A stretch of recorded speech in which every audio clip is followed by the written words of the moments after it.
Hi everyone, welcome back to my channel. This is Molly Cat. Today I would like to give you my review on Wanderer's Eternal World.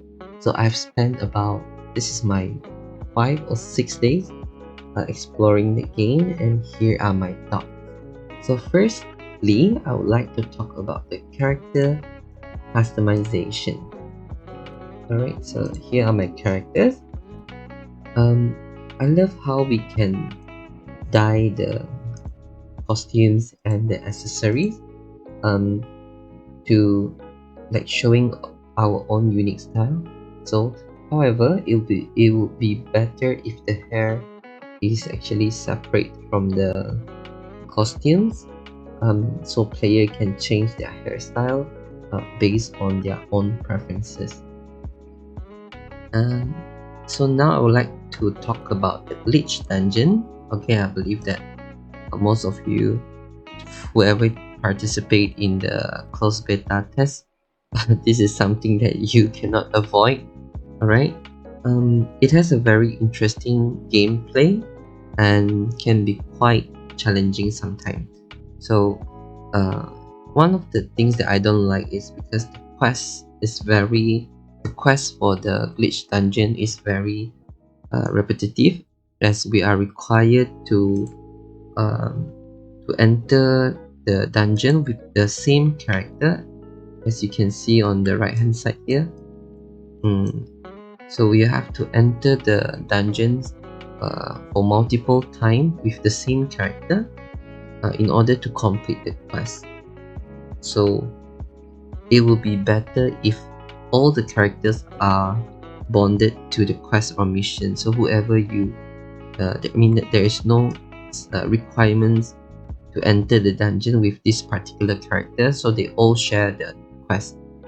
Even though the dungeon might be a little bit repetitive, but at least we can use different character for different dungeon. Okay, moving on, let me share with you my 3 favorite character. Okay, the first one is definitely my Scarlet here.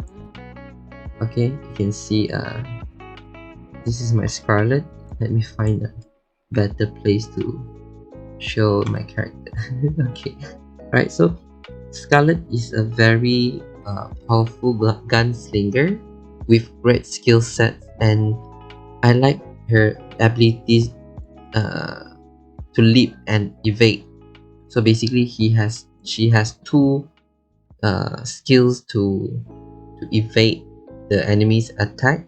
So she is a very strong single target DPS.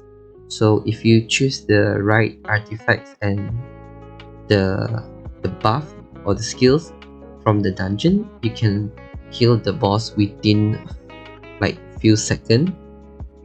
Next we have Robin. So Robin is he's user friendly, and he also has a very nice skill set. But however, his charging attack is very annoying. And when you are charging the attack and you evade the enemy's attack, you have to recharge again. I think that's mechanics should be improved, and I found it a little bit annoying, as since it's a roguelike and you must there's a lot of monsters with range attack, so you have to always evade their attack. So I think if he can evade without affecting his charging attack, then that should be fine. Okay, the reason why he is good to play is because he shares the same weapon upgrade with Scarlet.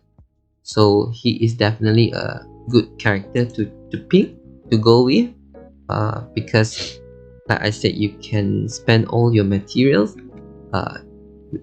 for both of them with the equal amounts. I mean that you don't have to spend extra material and coins to upgrade the weapon. Okay, last but not least, my third favorite characters is going to be Alibaba. Okay, you can see my screen right now. I got him in full in purple.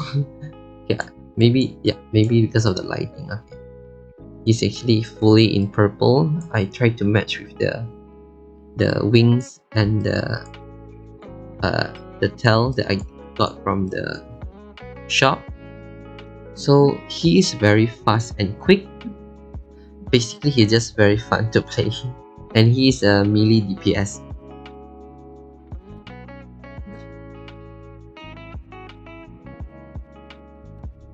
Okay, next is the gold mode.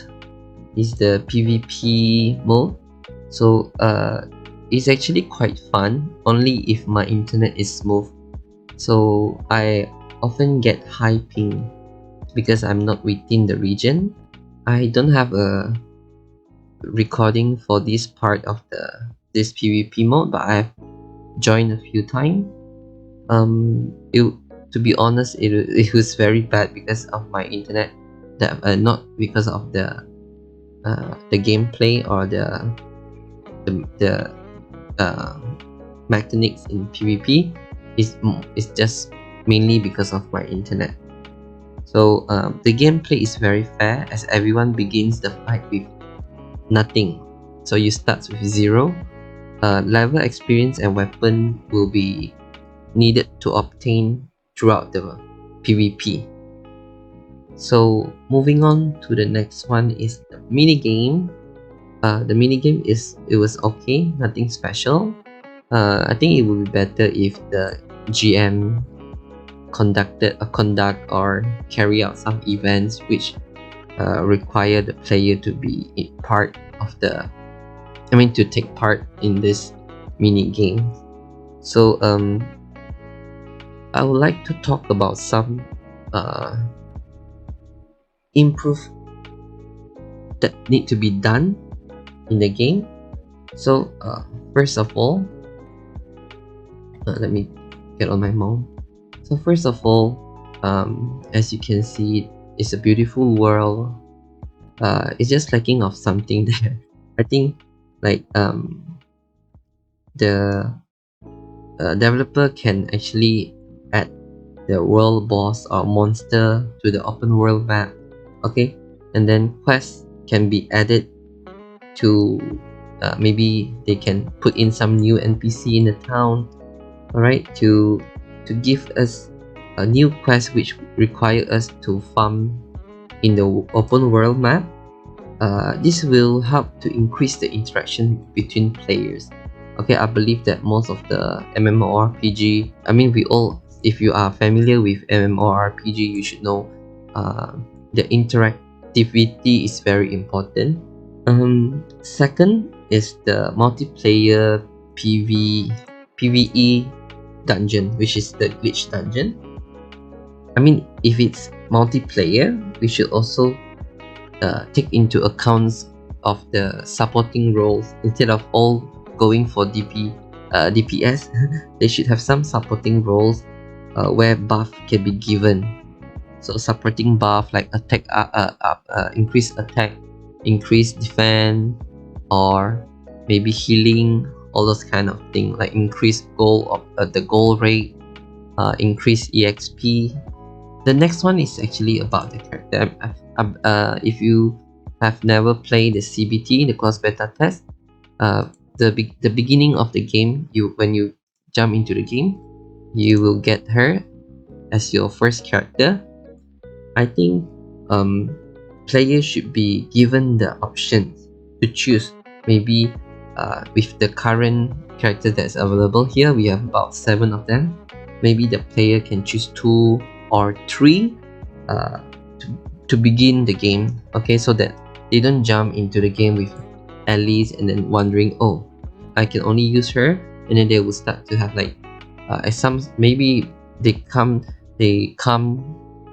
lock. Like they register the account because of some particular character. Maybe they like the design of the Aussie, or maybe they like Alibaba. So I think it's important that this option is given in the beginning of the game, so players like it's like a motivation for them to play the game. And since I have mentioned about the world map, the monster that need to be added into the open world. Oh, there is a chest.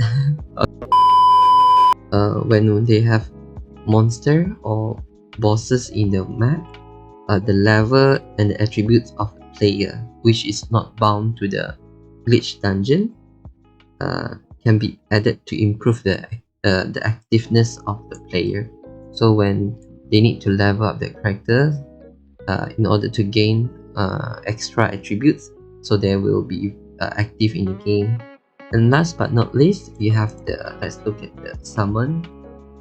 I think a gacha systems of cosmetic item you need to be added into this gacha system rather than the artifact.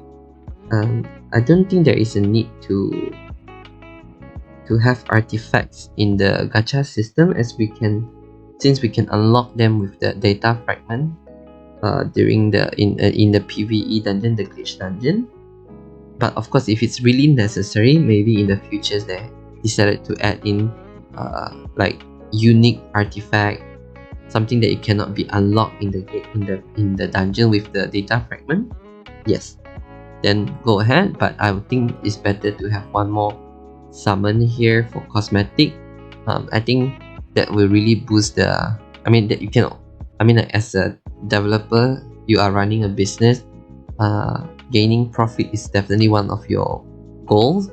So I think players will spend money on cosmetic as long as, of course, it has to be not towards the pay to win concept.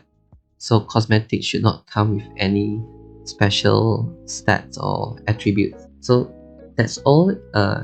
I think Wanderer's Eternal World is actually a great game. Sorry, with some room for improvement, of course.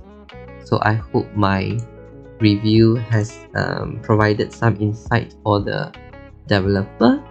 And thank you for watching this video. If you like this video, please like and subscribe to my channel, and I'll see you again. Bye bye.